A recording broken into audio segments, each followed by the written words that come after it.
Before you sew, it's important to have the right tools by your side. I'm going to walk you through the names and functions of the basic sewing supplies.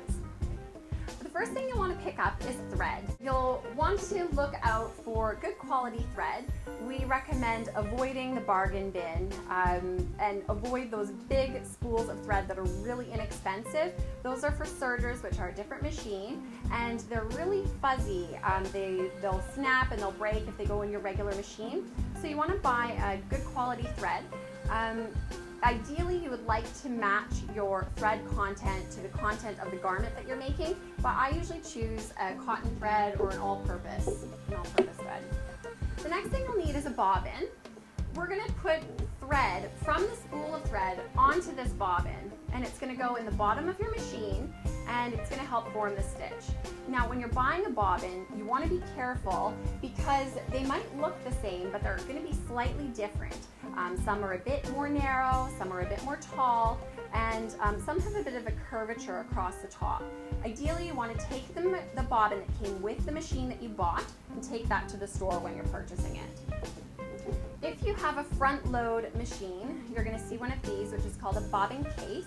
Your bobbin fits inside the bobbin case. If you have a drop-in load machine, your bobbin case is built into the machine. The next thing you'll want to have are straight pins. The longer they are, the easier they are to use. And you can also find ones with little balls on the top.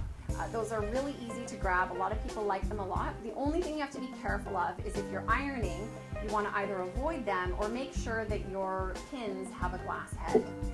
You'll also want to have some hand sewing needles.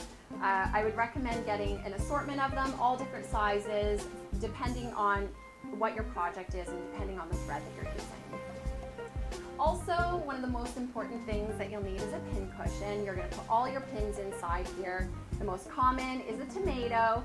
This little cherry/chili on the top is for sharpening. It's filled with emery and you're supposed to poke your pins inside and it helps to sharpen them. Bobbin pin cushions come in all different shapes and sizes. There's also wrist pin cushions, which are really handy because then your pins are with you at all times. Then we've got scissors. You want to make sure that your scissors are used for fabric and fabric only. Some people use them on tissue. I do. I use them on my pattern tissue pieces, but other people are very particular about keeping this on fabric only. Then we've got marking pencils and tailor's chalk. They come in different textures, different colors, and what I would recommend is getting a bunch of them so that you can change up what you're using depending on your fabric, depending on the color, and depending on the type of fabric that you have. We'll also use a stitch ripper quite a bit. This is going to be one of your best friends. It's almost like an eraser for fabric or for mistakes. There's a little blade inside the U, and that cuts your stitches, so you just rip your stitches apart whenever you've made a mistake. Then you'll need a flexible tape measure. This is going to be really handy for when we're measuring ourselves, when we're aligning our pattern pieces. And what I would do is keep it on you so that it's never hard.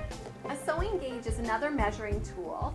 It's a hard ruler with a little slider in it. So you pick your distance that you want to measure, and it's great for measuring one distance over a long piece of fabric because you set your width and then you can measure it as the width's being held. Another thing that isn't a mandatory sewing supply, but it's great to have on hand, is called Freesaw. It's a flexible fabric glue, so you can put it in a washing machine. It basically holds any threads together. If you have any loose threads on your clothes, you can snip them off, put a little dab of the Freesaw on there. And we've had a student test it out on nylons, and apparently works to keep nylons together too. Usually I take the cap off, and then I put a pin with a head in the top of the bottle. That way it never gets clogged. Also, you'll want to have a tracing wheel and tracing paper. These are handy tools also for transferring marks to your fabric.